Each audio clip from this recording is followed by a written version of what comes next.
Saludo vía remota, sana distancia, a Saúl López Noriega. Él es nuestro experto en materia de la Suprema Corte de Justicia de la Nación. Saúl, ¿cómo estás? Muy buenas noches. Hola, Leo, muy buenas noches. Gusto en saludarte, como siempre. Gracias. Pues oye, el lunes te citaron varias veces tu artículo en Nexos de este mes sobre los pendientes de la Suprema Corte de Justicia que tienen que ver con algunas acciones jurídicas, reformas que ha hecho la Cuarta Transformación. ¿Cuál es tu argumento, Saúl, en este artículo de Nexos? Ok, este artículo que sale justo en este mes, como dices, de la revista Nexos, que se llama El cinismo como doctrina legal, un poco, digamos, ha habido en las últimas semanas en ciertos nichos la discusión respecto, o sea, qué está pasando, de por qué casi todas las políticas públicas, la legislación, reformas legales, decretos, acuerdos presidenciales o administrativos de la actual mayoría en el poder del gobierno de López Obrador han sido impugnados ante el Poder Judicial. Algunos en el Poder Judicial vía amparo, que apenas están siguiendo el curso propio de la escalinata jurisdiccional, y otros directamente vía controversias o acciones directamente en la Suprema Corte. Y entonces, digamos, algunos han arguido que el mero cúmulo de que haya muchas demandas significa que hay, digamos, un problema de falta de compromiso de Estado de Derecho con la actual administración. Y bueno, yo en mi texto menciono ahí todas las demandas que ha recibido el Obamacare, que han sido muchísimas, la política de salud del presidente Obama, y argumento que, digamos, que ese no me parece el gran criterio para evaluar justamente la legislación o las políticas públicas de una administración. Entonces, lo que hago en mi artículo es, vamos a leer las demandas que se han presentado para justamente atacar estas políticas públicas, estas legislaciones y estos acuerdos presidenciales.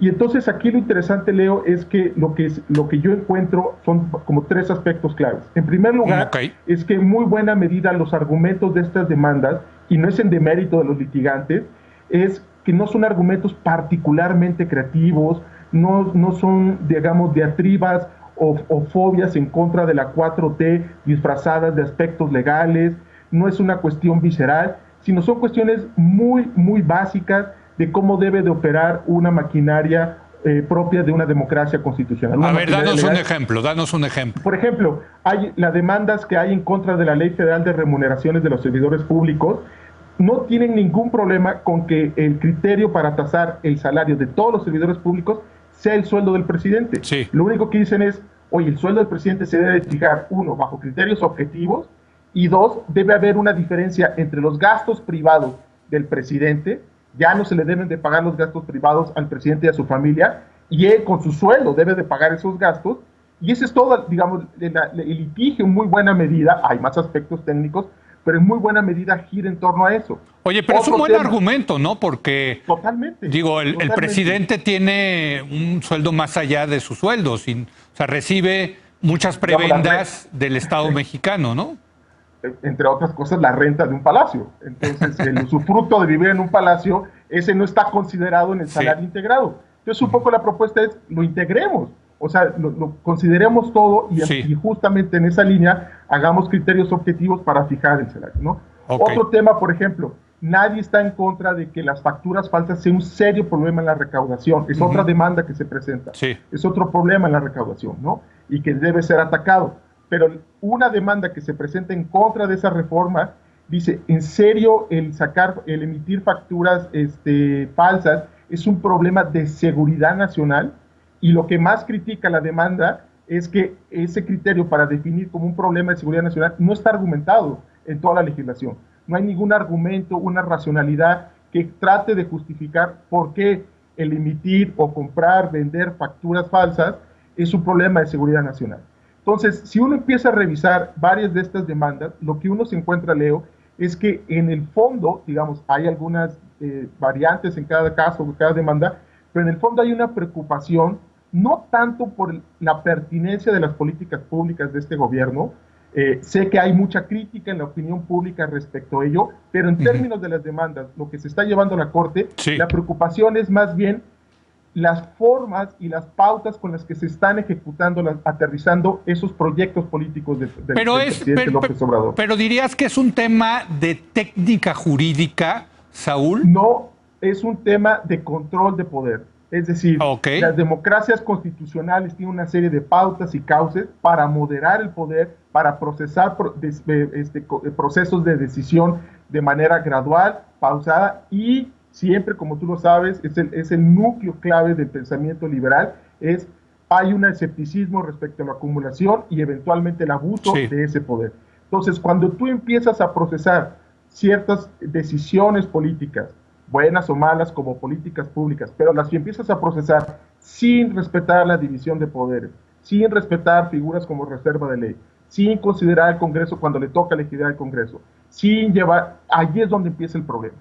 Y el argumento central, y ese ya sería el tercer elemento de mi argumento, es que, digamos, quiero ser muy cuidadoso con esto, no vivíamos en el sexenio de Peña Nieto, en el sexenio de Calderón, un Estado de Derecho invidiable. De hecho, pongo el ejemplo, Calderón nos lanzó al país a una guerra contra las drogas con una única justificación legal, que era una tesis de jurisprudencia de la Suprema Corte. Ese es el único sostén legal de esa política pública con los costos que tenemos. Para lanzar a las Fuerzas Armadas a la calle, ¿a eso te refieres? Así es, exactamente. Para que tenga legalidad, digamos eso. Exactamente. La única justificación que se dio durante ese sexenio fue, hay una tesis de jurisprudencia de 1997 de la Suprema Corte y ese era el sostén. En el sexenio de Peña Nieto, por ejemplo, la reforma energética, cuestiones neurálgicas de definición de cómo iba a ser esa reforma, se metieron dentro de un artículo transitorio. El artículo transitorio lo que sirve es para conectar nada más en el tiempo e introducir un cambio normativo en un ordenamiento jurídico. También en el caso del sexenio de Peña Nieto, el presidente Peña Nieto impulsó abogados que no cumplían con los requisitos para ser ministros de la Corte y los logró colocar dentro de la Suprema Corte. Entonces, subrayo esto porque lo que quiero tratar de argumentar... o sea, no venimos de un mundo ideal de Estado de Derecho, es lo que estás diciendo. De hecho, la preocupación que trato de subrayar es que más bien estamos en un proceso de descomposición que puede atrasarlo de varios sexenios atrás y que en este sexenio se aceleró porque justamente si antes había como la marrullería de los abogados de los respectivos gobiernos para justificar el que yo saque el ejército y hacer tareas de seguridad, para meter a este señor como ministro, para hacer esta reforma, ahora lo que vemos en el paquete legal, en todas las políticas de la 4T, su envoltura legal es realmente una postura cínica de procesar en términos legales sus decisiones. A ver, danos un ejemplo de este tercer tema. Mira, te pongo un ejemplo. En el caso de la Guardia Nacional, cuando hubo una primera reforma a la Constitución, hay que recordar que el gobierno, el partido de López Obrador y sus aliados políticos no tienen la mayoría para sacar reformas constitucionales. Entonces, lo que hicieron es que en la reforma constitucional nos concedieron a la oposición, a los que no estamos de acuerdo en que el ejército haga uso de tareas de seguridad pública, que iba a ser de carácter civil. Totalmente, sí. Totalmente. Pero ya cuando viene la ley, ellos tienen mayoría para sacar leyes. Y entonces la ley de la Guardia Nacional justo no respeta ese aspecto. Y entonces meten el carácter militar de la Guardia Nacional a nivel legislativo. Porque justamente como a nivel constitucional no tengo los números, la aritmética para poder sacarlo, eso sí le concedo a la oposición, principalmente en el Senado, viene la ley y entonces yo mismo hago una ley que contradice la reforma que yo impulsé. Y eso, digamos, o sea, insisto, no es que viniéramos de un gran Estado de Derecho, pero esto es algo inclusive peor de lo que habíamos visto. O sea, vamos de bajada, de picada. Íbamos para abajo y se ha acelerado esta caída, este derrumbe. Exacto. Jurídico. Hay un proceso jurídico, descomposición.